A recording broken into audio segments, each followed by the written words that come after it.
My name is Jenna Walsh. I'm 34 years old and live in a quiet coastal neighborhood just outside Seattle. Most mornings start the same, brewing a strong cup of black coffee, scrolling the weather app, and walking the short path to my office above the old marina where our team rents space. I'm the founder and CTO of a medical AI company. It's not exactly the kind of job you can explain in a sentence, especially to relatives who still think tech means fixing printers. My family never quite got it. Or maybe they never tried. To them, I was always the odd one out. The too serious daughter with messy buns, worn sneakers, and a laptop that went everywhere with me. My older brother, Mark, was the golden child. He's 2 years older, works in finance, drives a Tesla, and married a former pageant queen. My parents adore him. They hang his diplomas in the hallway, brag about his career, his house, his kids. At every family gathering, it was always mark this, mark that. Even when I landed a major partnership with a hospital network in California, nobody batted an eye. At Christmas, my aunts huddled around Mark's baby photos and said, "Your brother always had that spark," while I stood in the kitchen helping with dishes, like always. I used to think if I just stayed focused, if I worked harder than anyone else, one day they'd be proud of me too. But recognition never came. Not when I launched our company. Not when our software was credited with saving lives during the flu outbreak. Nothing. The last time I heard from them was over 2 years ago. No messages, no calls, not even a birthday text. I used to think family meant having people to come home to, but that illusion broke on my mom's 60th birthday. The day my dad told me not to come. And the reason? Mark wants to keep it small this year. That's when I realized I was never really part of the guest list to begin with. Nothing fancy, I just wanted to help out, like always. When I called to check in, it was my dad who answered. "Hey, I'm planning to fly in a couple of days early," I told him. "Let me know if there's anything you want me to bring or prep for the party." I still remember how his voice sounded. Not angry, just off. There was a pause, then a quick throat clear. "Jenna, it might be better if you didn't come this year." I thought I misheard. Maybe he was worried I had too much going on at work. "It's okay," I said gently. "I've already cleared my schedule. I want to be there." That's when his voice hardened. "Mark's bringing someone important. His girlfriend's dad is a big investor. He's old school. You showing up would just make things awkward." I blinked. "Awkward?" I asked. He sighed. "Jenna, your work is hard to explain. You talk about AI and hospitals and software no one understands. It's just easier this way. We don't want to make a weird impression." I felt like the air had been knocked out of me. "So I make the family look bad?" I asked quietly. "That's what you're saying?" He didn't deny it. He doubled down. "If you insist on coming, then don't call me your father." Then, click. The line went dead. No hesitation, no apology, just silence. I stood in my living room, the faint hum of the fridge the only sound. My coffee had gone cold in my hand. Outside, the early spring light flickered against the curtains, but none of it could reach the chill inside me. His words echoed again, sharp and final. "Don't call me your father." My hands trembled, not with rage, but with grief. A quiet, hollow grief. For years I thought maybe I wasn't their favorite, but I was still their daughter. But that day, that illusion shattered. I walked to my desk, opened my laptop, and pulled up my bank account. For over 2 years, I'd been sending them nearly $600, 0 cents every month. Electricity, water, cable. They never asked if I could afford it. They just said, "Mark's got 2 kids now. If you can help, it'd mean a lot." And I helped, quietly, like it was expected of me. Like it was written in some invisible contract the day I landed my first grant, as if earning money automatically made me responsible for the household I no longer belonged to. I opened my banking app and scrolled through the history. The total glared back at me. $15,720, 0 cents. I didn't cry. I didn't even flinch. I just felt hollow. Not because of the money, but because it hadn't bought me a seat at the table. Not love, not acceptance, not even the decency of a birthday invitation. I hovered over the payments: electricity, water, internet, and clicked. One by one, the auto payments canceled. No pop-ups, no alarms, no "are you sure?" Just confirmation. Auto payment canceled. Like my presence in the family quietly removed, without anyone noticing. Until it was inconvenient. That night, I didn't sleep. I sat in the dark with the soft hum of my air purifier, replaying that call. His words. How a man I once called Dad had chosen to exclude me for the sake of someone else's image. Not a stranger's, my brother's girlfriend's father. Mom's birthday came and went. No flowers, no card, no carefully wrapped gift sent overnight. Not out of spite, but because I was done pretending. At 5:04 p.m., while I was on the balcony, with a cup of peppermint tea and the soft rustling of coastal wind in the trees, my phone buzzed. It was Mom. I let it ring out. A message followed. "Jenna, why is the power out? Can you check for us?" Then Dad. "No internet, no water, call someone. Your mom's panicking." Not "are you okay?" Not a word about that phone call. Just orders, like I was a technician on call. Then Claire's text. "Guests are coming and the Wi-Fi's down. Mom's freaking out. What's happening?" I stared for a second, then typed. 3 weeks ago, Dad said if I insisted on coming home, I shouldn't call him my father. I'm just honoring his request. If this is inconvenient, maybe ask someone you're proud to introduce." I didn't send the text. I deleted it. Not because I regretted what I'd written, but because I already knew, no matter what I said, they'd only hear what suited them. I set the phone on the table, leaned back in my chair, and closed my eyes. My apartment, small, clean, mine, stayed still and quiet.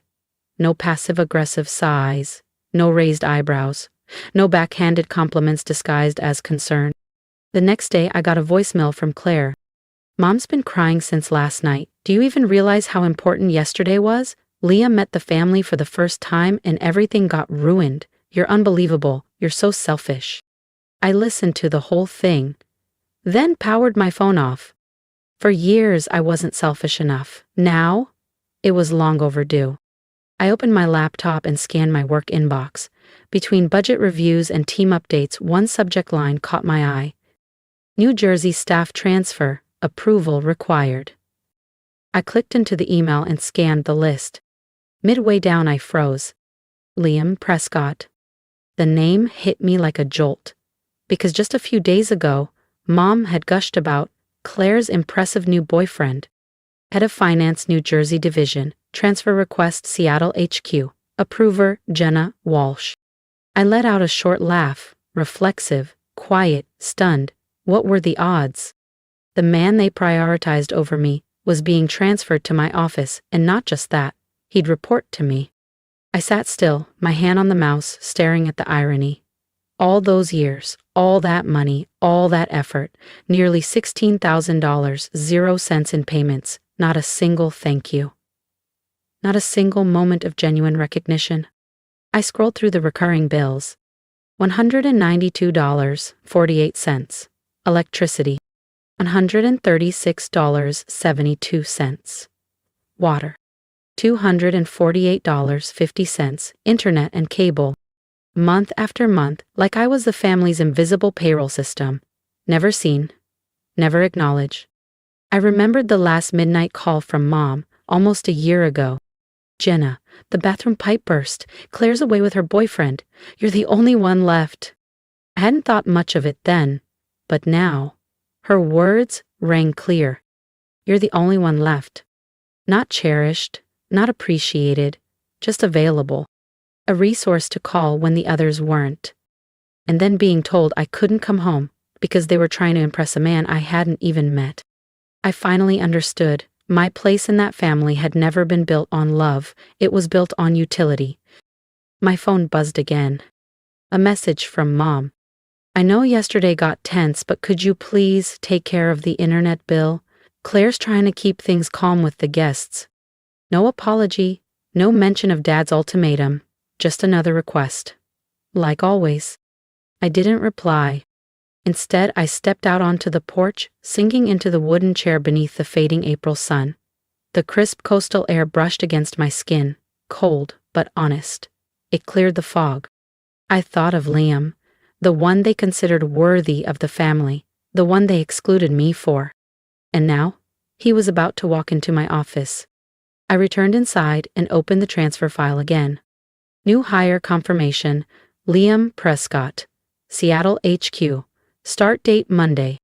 I clicked his profile, polished, Ivy League grad, years of experience, CFO material. Claire would eat that up. There was even a photo. That's when I remembered. We'd briefly met 6 months ago at a health tech conference. He shook my hand and called me Miss Walsh, co-founder. He had no idea who I was then, and I hadn't cared enough to connect the dots. Now, the dots were drawing themselves. I didn't approve or deny the transfer. I didn't need to. Life was already writing its own script. The next day, Liam walked into the office, nervous, folder in hand. When he stepped into mine, he looked up. His face shifted. "Jenna?" he asked slowly. I gave a calm, practiced smile. "Welcome to Pacific Genomics," I said. "I'll be reviewing this quarter's financial strategy with you. Please have all your documentation ready by Friday." Liam stood frozen. His face flushed, then went pale. And just like that, I could finally breathe. No one in my family knew I co-founded the company. Not because I was hiding it, they never asked. In their minds, I was just a background figure with a vague tech job, probably answering phones or typing spreadsheets in some dim cubicle. So, I didn't say anything. I simply slid the contract across the table. Liam took it without a word, nodded slightly, and left the room. I leaned back in my chair. I wasn't proud, I wasn't smug. I just felt still, like something had finally turned. And this time, I didn't have to argue, defend, or explain. The truth did the talking. On the morning of my mother's birthday, the skies outside Seattle were low and heavy. Gray mist clung to the trees, and the bay looked as though it had forgotten the sun entirely. I poured myself a black coffee and sat by the window in silence. No text, no call, no social media post. I didn't want to perform family anymore. I just wanted to let the day pass, without expectation, without pretending. At exactly 9:04 a.m., my phone buzzed. A message from Mom. "Jenna, sweetheart, I think the power's out. Can you check? It's an important day." I placed the phone face down on the table. Same soft tone, like nothing ever happened, like I hadn't been told I was an embarrassment. 15 minutes later, another message, this time from Dad. "Still no power, water's out too. Is something wrong with the payments? Call the utility company, now." No greeting, no concern. Just another order like I was still their personal assistant.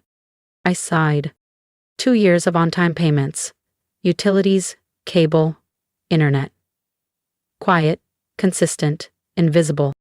I canceled every single one the night Dad said I shouldn't call him father. Because I made the family look bad. And now, as Claire was preparing to introduce Liam to the extended family, the entire house was falling apart. No power, no water, no internet.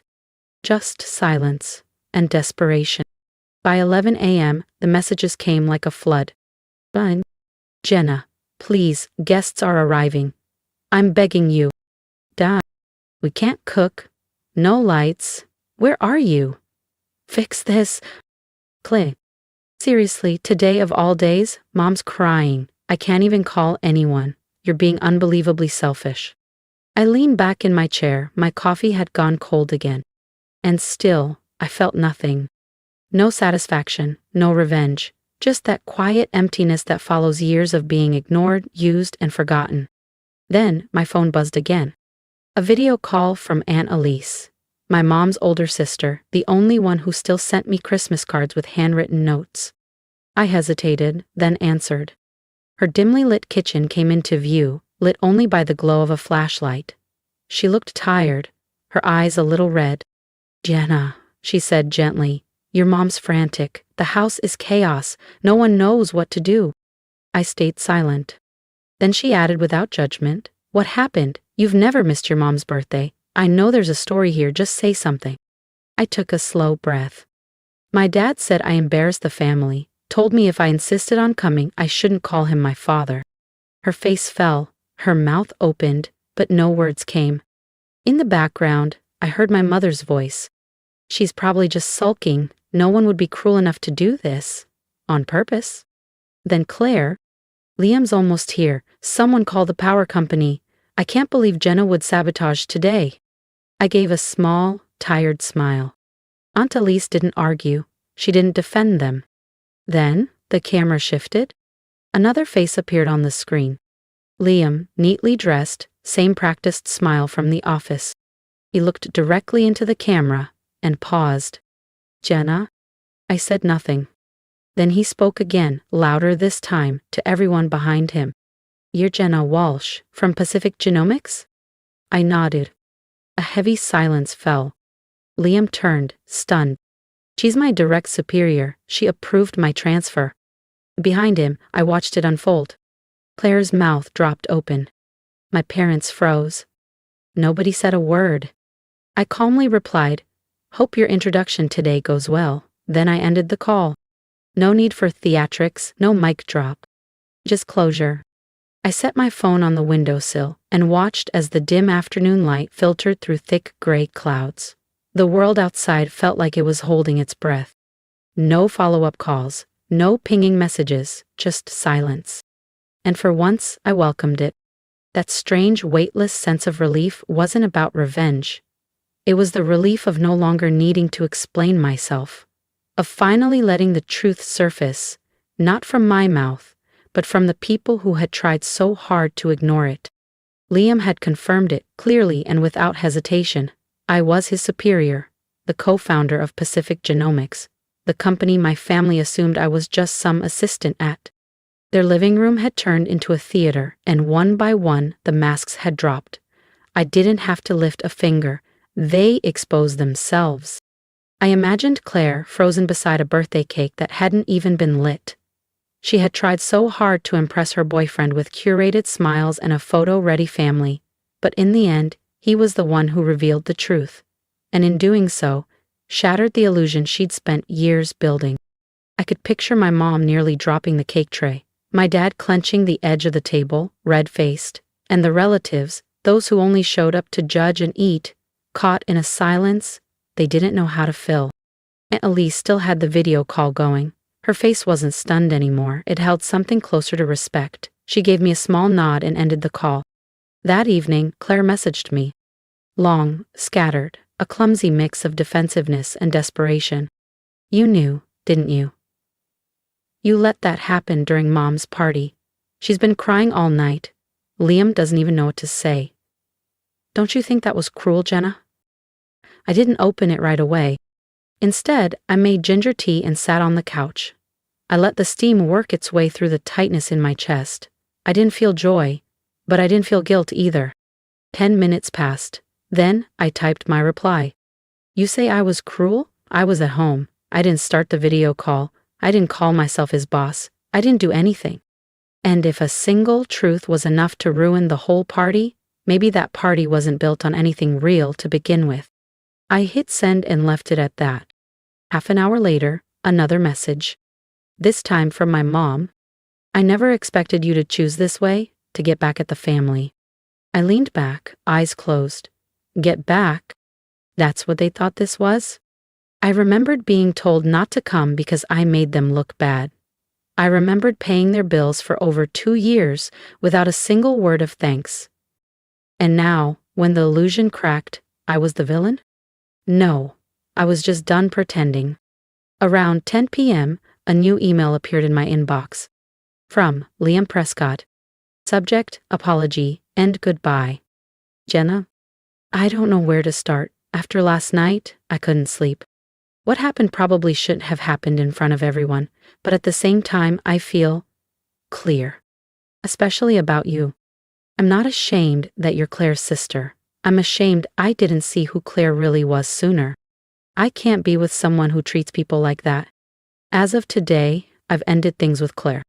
And thank you for your silence, for how you lead, quiet, steady.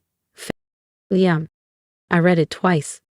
Not because I needed confirmation, but because it felt like validation, not for revenge, But for every moment I'd been told I was too quiet, too cold, too distant, for every time I'd been made to feel invisible for not seeking attention, Liam didn't defend me to score points. He saw the truth, and he chose to act on it. And that meant something. I powered off my laptop and placed my phone screen down. Tomorrow, I'd walk into the office as usual. I'd lead the morning briefing, review the quarterly projections, schedule investor meetings. But there'd be one quiet shift. They finally knew who I was. And I hadn't raised my voice once. I didn't reply, there was no need. But 2 hours later, as I reviewed a quarterly financial summary from the finance team, my phone lit up. A message from Claire. "Jenna, I know you're busy, but can you please talk to Liam for me? He's misunderstanding everything." I stared at the screen, calm and unmoved. 5 minutes passed. Another ping. "You're his boss. You have influence. If you say something, he might reconsider." I stood and walked to the window, watching the traffic pass below. A mother pushed a stroller across the street.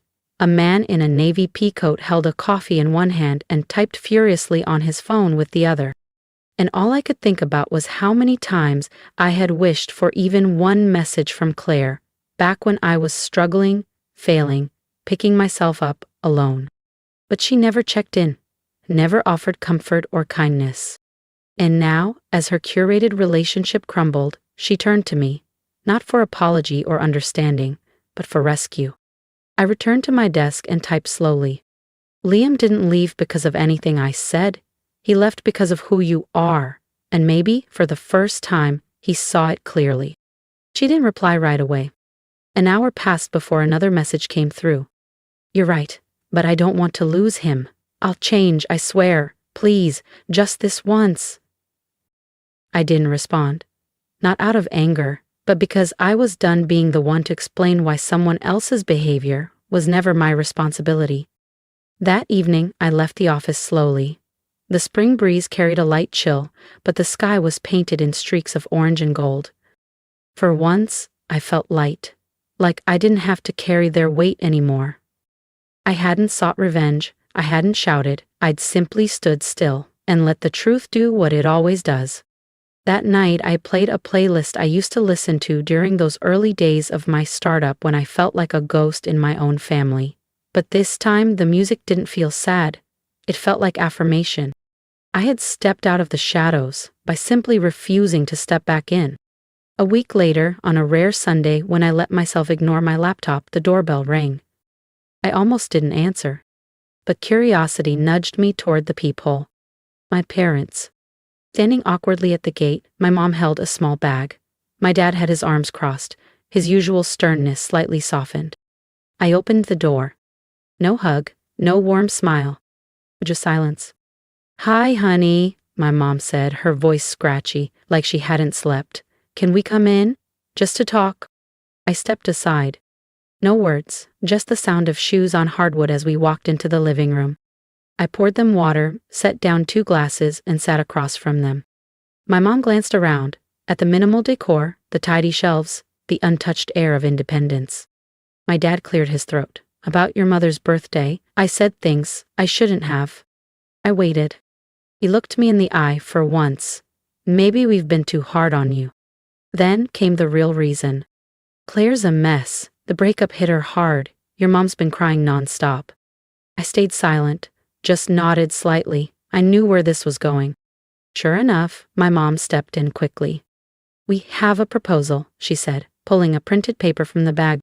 "You're stable now, your job's going well. We were wondering if you could help with a monthly contribution, around $2,000 a month, just to help with basic living costs, insurance, retirement savings." I looked up. 2,000? Every month? My dad jumped in. "It's not much for someone in your position. We're family, Jenna." I sat straighter, kept my voice even. "What about Claire?" My mom hesitated. "She's struggling, she's down, work's not going well, we can't pressure her." I let out a soft, knowing laugh. Not bitter, just tired. Claire was always the one who couldn't be pressured. I was always the one who could. I looked directly at them. "If Claire agrees to contribute $1,000 a month, I'll cover the other half. If not, I'll need a signed legal agreement stating that when you both pass, all assets, including the house, come to me. No disputes, no surprises. Silence.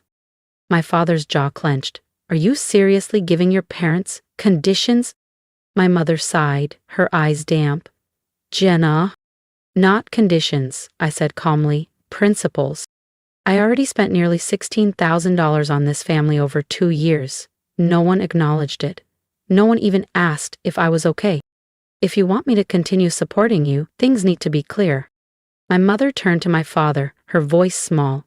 Maybe we should talk it over.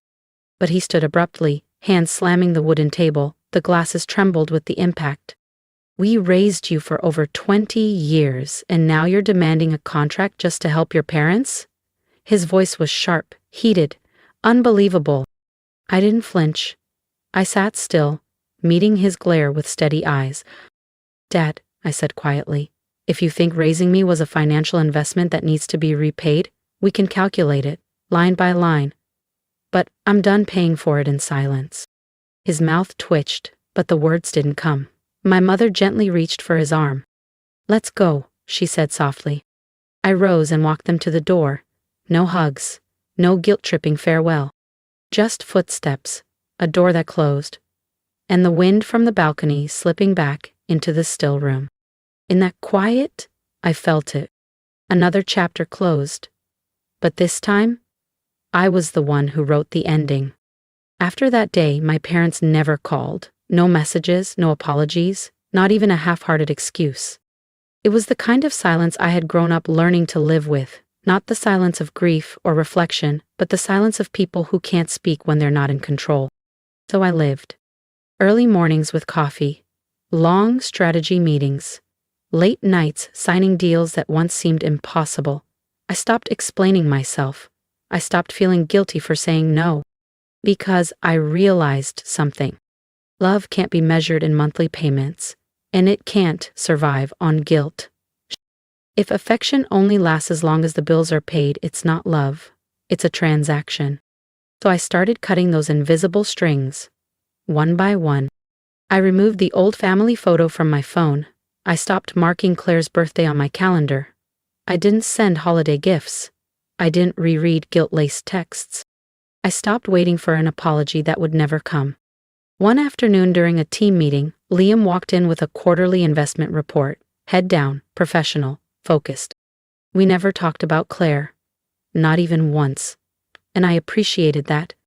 Some things, when truly understood, are best left unspoken. That evening it rained softly as I left the office. I stopped by a small cafe tucked on the corner of 6th and Bellevue, a cozy spot I hadn't visited in years. I picked the window seat. On the wall near the register was a wooden sign that read, "Home is not always a place. Sometimes it's a choice." I sat there sipping my latte, watching the world blur behind the rain-streaked glass. I used to believe that if I stayed quiet, responsible, and helpful, I'd finally be enough to be accepted. But the truth is, when you let people get used to mistreating you, they start seeing your strength as obligation and your silence as consent. I didn't choose to fight back. I chose to stop apologizing.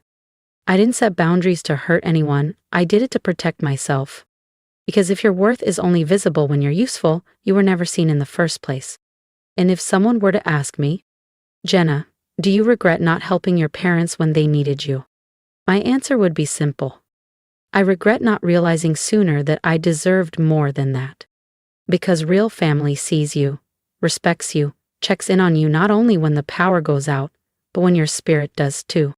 Real family doesn't call only when they need a favor.